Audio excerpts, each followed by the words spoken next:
ना भाई वाह, फुर्सतवा नहीं मिला, काम धंधा के टाइम हो अपने की कही। काहे सर एकदम पागल उगल रखो की अच्छा थोड़ी देर में बात करियो भाई तोरा से। दिमागवा मगवा नहीं काम करा को कौची होला कौची रे? आओ का आखिर कौची होल है जब गौवा में घारा खेता बात के पगला मसा के दइए दिल। अच्छा ते जौका घारा में उनका कुछ हिस्सा देवे मरे लखो भाई।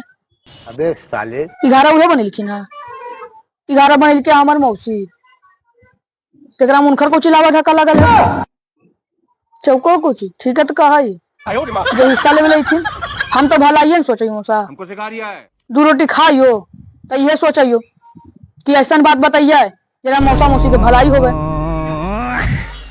जरलावा तू भलाई सोच नहीं रे हैं? ये आग लगवाई रे जरलावा कि तो भलाई सोचो है। मैंने वो भाई भाई तो कर हिस्सा नहीं मिल चाहिए।